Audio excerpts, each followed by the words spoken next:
Manjushri, the great bodhisattva, speaks. He's come with 32,000 other bodhisattvas to visit the bodhisattva Vimalakirti, who is sick. And as was expected, there's this big Dharma debate. What is the nature of non-duality? How is it you enter the non-dual? Everybody's given an opinion, except Vimalakirti and Manjushri. Manjushri expounds elusively, mainly negatively. It's not like this, it's not like that. That's my opinion. Vimalakirti. What is yours? Speak.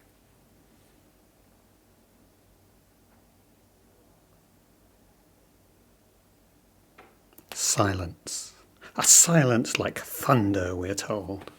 This is the great insight which trounces everything that everybody else has said. In this moment, Vimalakirti embodies, expresses, manifests non-duality. So what's that about, really? There's a pit trap we can fall into thinking about that. We'll come back to that towards the end. So that's one silence. Eloquent silence. My Dharma sister, actually my Dharma aunt, Diane Rossetto, in her book Waking Up to What You Do, talks about one of her students' experience working with the speech precepts, found herself. Noticed she was often silent. Now, she was a nurse and a mother. So both at work and at home, she'd find herself not responding when there's the opportunity, saying, "Oh, it's fine, no problem, it's fine." And this was where she knew she should be. That's not fine at all. No, I can't do that. That's not the right treatment, whatever. Oh, it's fine. She was finding that she was being silenced, or silencing herself, obviously. Nobody was saying, "Shut up, you." She was just, It's a different kind of silence. So what's that about, and how does that relate to Vimalakirti's? What about when we're sitting Zazen? Is it silent? I'm guessing it's not.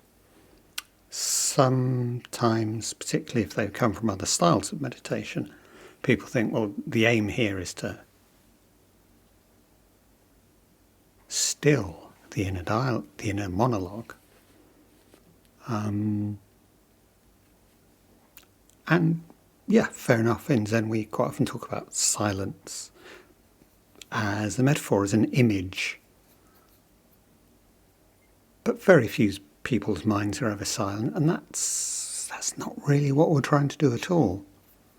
It's more a question of actually how we're approaching, how we're becoming aware of the inevitable.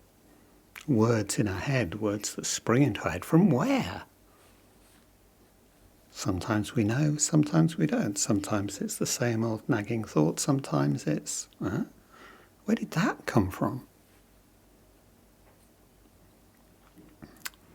The great Japanese teacher Uchiyama talks about the mind being in neutral then. It's just idling like a car engine. Talks about, well, you don't expect your stomach to stop digesting food when you're sitting Zazen. It goes on, and if there's a rumbling in your gut, there's a rumbling in your gut. And in effect, this is exactly what's happening in your mind. Things are occurring. Thoughts are coming up. They're connecting. They're drifting off. And the core of our practice is just simply being aware of what's happening here. And sometimes we notice the patterns, and sometimes we notice the kind of things which are drawing our attention, causing issues. Sometimes we realise we've lost it entirely and we bring ourselves back. So it's a question of a kind of attention, which actually is in itself a kind of silence. It's a kind of quietening, a kind of stilling.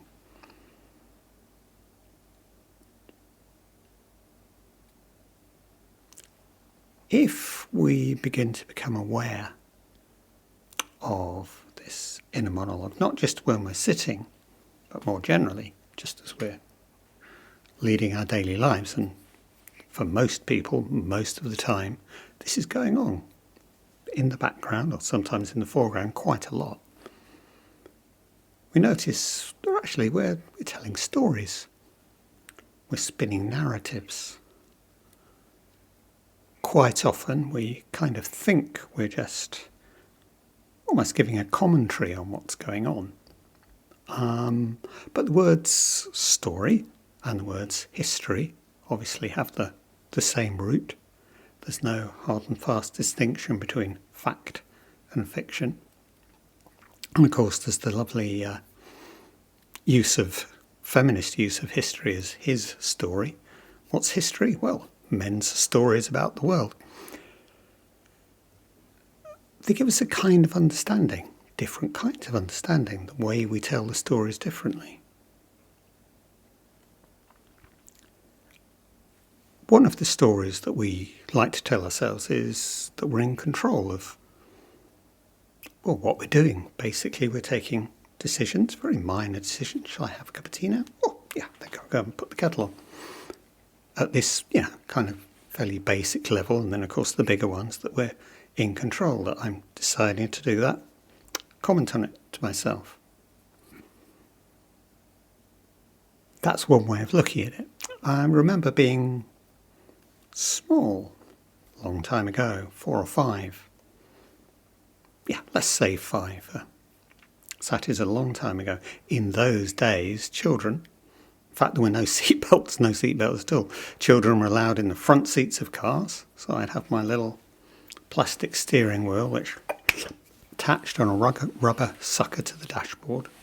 And I'd sit there beside my dad, steering, give myself the sense of him being in control. And so I went along, I'd tell stories about what was going on. When the car turned left, I steered left. When the car turned right, I steered right. What's really going on here? Was I really interested in giving a factual commentary, a description of what was happening? Well, no. I was trying to give myself the sense that I was actually driving the car. I was actually steering the car. I was in control of what was going on. Why was that important? Well, there was my dad over there, and he obviously was in control. So in a sense, I was, this is what it's about. This is what life is about. It's about being a grown-up and being in control and actually getting to steer the car and being in the place of my dad. And of course, that made me happy.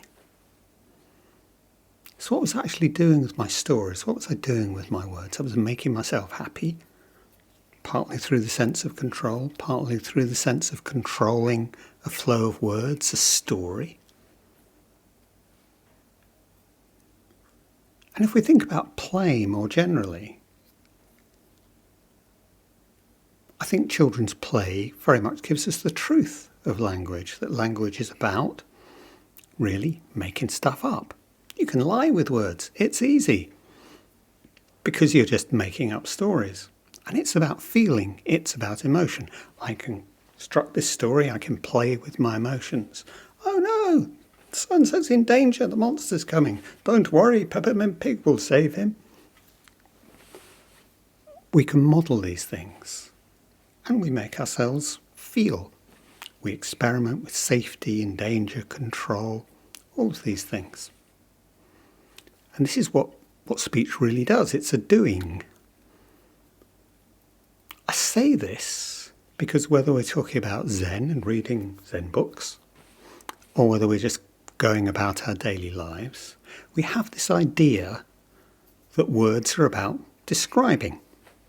We say, well, of course words are about describing. Just think about the dictionary. And of course, what a dictionary will never do is give you a direct connection to anything in the world, which it's naming or pointing at or even describing. All it's ever going to do is give you sets of relationships with dogs. Think about cat. There are no cats in the dictionary. I open the book, no cat jumps out at me. What I'll get is, well, it might say it's a quadruped, it has 4 legs. It might say it's a small mammal. It might say it's related to, it includes lions and tigers and the kind of cat you have wandering around the house, and occasionally we have cats. Not as much as dogs. Dogs crop up in these Zoom sessions a lot, but occasionally we have cats too. So it will just tell you about the relationships between other words. Again, that's one of the things which language is. And this is so because it's not fundamentally about description, it's fundamentally a doing in the world, an action. If I say, I love you, that's an action. I don't think anybody ever says that, and if anybody ever did, I don't think they'd hear it as just an objective description of facts. I might say that in a moment of bliss, I love you. I might say that to try and get you to make a response. In fact, most language, I'm usually trying to get you to make a response. I love you. Oh, I love you too. Good. Or, I love you. That's nice. Oh, catastrophe. Or maybe I'm reproaching you. I love you. Why did you do that? How could you do that? Or even in appeal, despair. But I love you. Please don't leave me. All the time I'm looking for a response. It's an action. I'm putting it out there. Some words make happen what they say. And that's where, the literal meaning coincides with what's actually going on, what we're actually saying. So, I now pronounce you man and wife. Performative speech. Yeah, it's the saying which does it. I arrest you in the name of the law. Again, performative speech. It does what it says. Mostly, the actual, what we think of as the meaning of the words is almost secondary. Why is this important? Because language is a doing. And often with this kind of language, certainly when I'm talking about I love you, the tone, my body posture, they're all going to be at least as important as the words I'm saying. So much richer than that.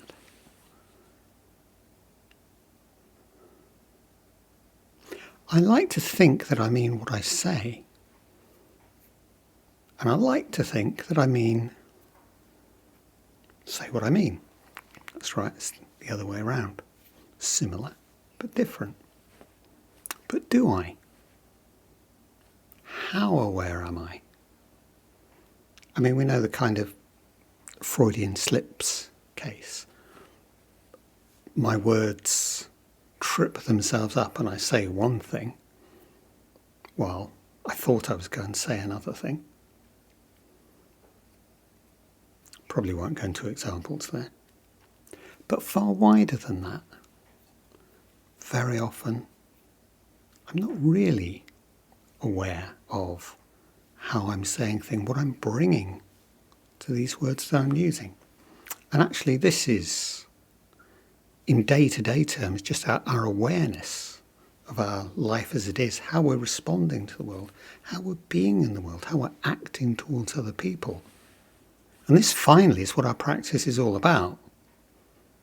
I can sit on the cushion, blissed out or not blissed out or in despair. Well, do that forever.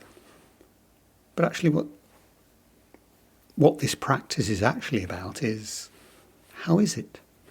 How is being in the world? This world from which I'm not separate. These other people from whom, strangely, they seem to have their own ideas about the world. They seem to want their own things. But actually I'm not separate from them because I'm inconceivable without them. I'm literally impossible without everybody else.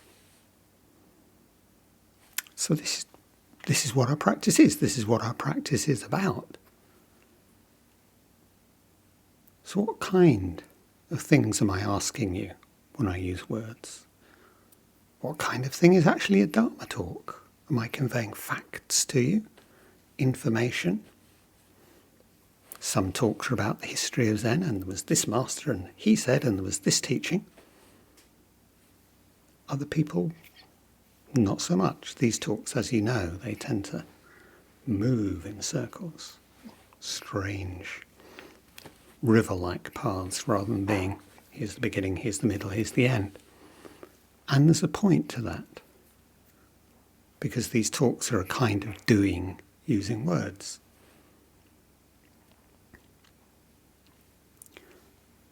Let's go back to Diane's student who was a nurse. Let's think about her for a moment.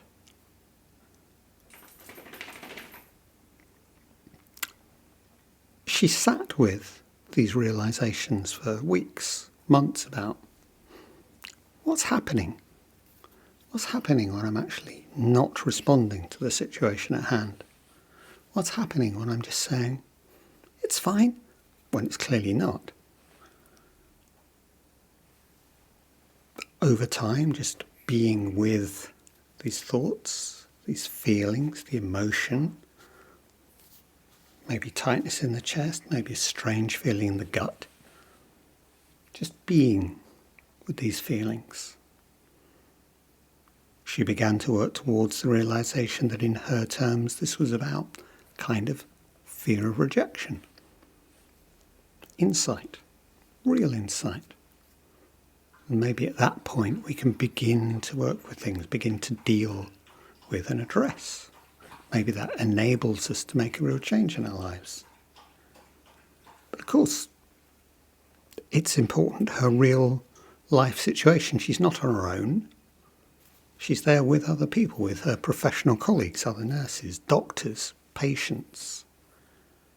So what's happening here? Well, we know nurses traditionally subordinate to doctors. We have matrons and we have junior nurses. And traditionally, and the way we think of them still, these roles are assigned to women as against men. Similarly, within the home, we have expected, still seem to an alarming degree, to expect mothers to provide almost invisible care whatever, unconditional care, without dispute, without quarrelling, without anything, any objection. And so is it surprising that a mother, a nurse, in that context might find herself in that position? If we take the classicist Mary Beard's book, Women and Power, she talks about the way in ancient Rome women were, well, actually it was part of the definition of what a woman was. A woman was a human being who was silent in public. That was one of her defining characteristics. You could speak within the home. You couldn't speak outside the home, except in particular contexts. So that actually my silence may well relate to my social situation, how we think of people like me.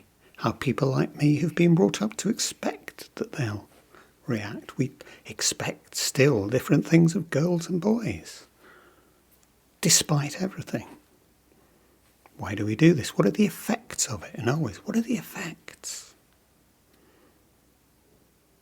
And of course we know if we as a society expect women to be silent, then, well, that's directly related to the amount of trolling they'll get when they speak in public. These things are not unconnected.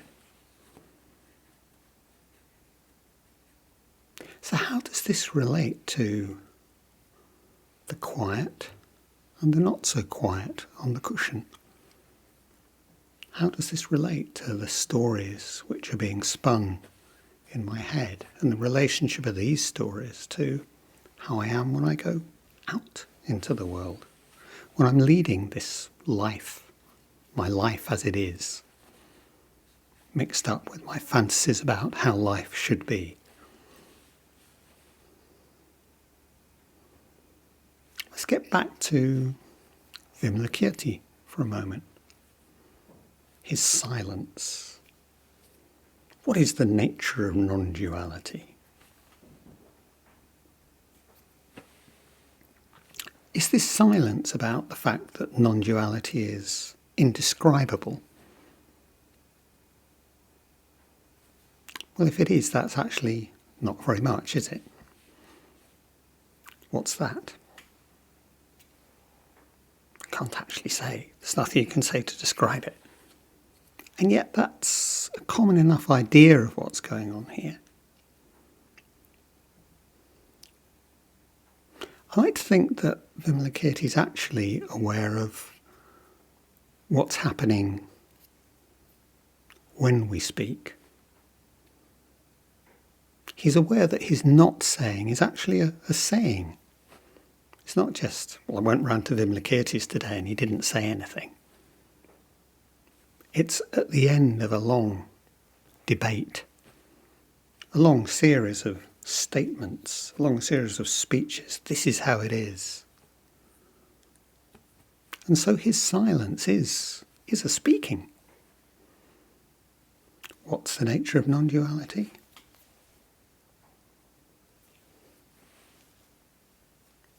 Comes after everything else, after Manjushri. Yeah, we'll round out, take the conversation to its conclusion. We've said what can be said, but it's equally the fact that silence can be a saying, that absence can be a saying, is exactly as non-duality is in the nature of a world where everything is empty in the sense that it connects, it's not separate from anything else. So by his saying, which is a staying silent, he's showing this connection of everything, speech and silence, not separate. Speaking and not speaking, not separate. He's directly showing us.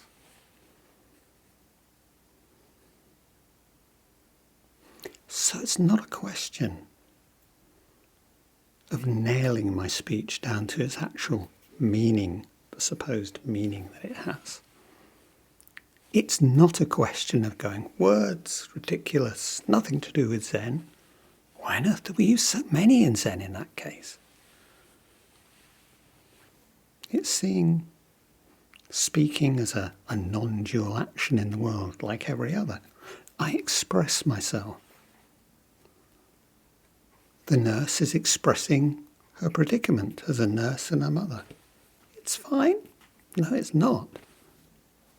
But her expression of it is a truth. Vimalakirti is a different kind of truth. And sitting there listening to me, whatever thoughts are going through your head, and however you actually express those, different kind of truth again, your truth in this moment. So when we're sat here with these thoughts, and we're not being carried off by them, but we're aware of them as thoughts, what's going on underneath? Where are they coming from? Where are they taking us? How do they relate to the world as a whole? How are they doings in the world, even if they're just sitting in my head? And how do they connect up with what comes out my mouth, or how I actually hear what you say? Keep coming back to this image of Zazen as almost like a laboratory. This is where we find out about the world. Keep it under strict conditions, nothing much happening. So what happens when nothing much happens? This. And again, we're working just directly with what is. We're not looking for an elsewhere, a wonderful world of silence or a world of non-duality beyond this one or somewhere else. This is it. My words are it. Your hearing is it. Your words are it. Your silence is it. Your bafflement or your insight or your rumbling stomach or your thinking, I'll make a cup of tea when he's shut up. Non-dual. All it.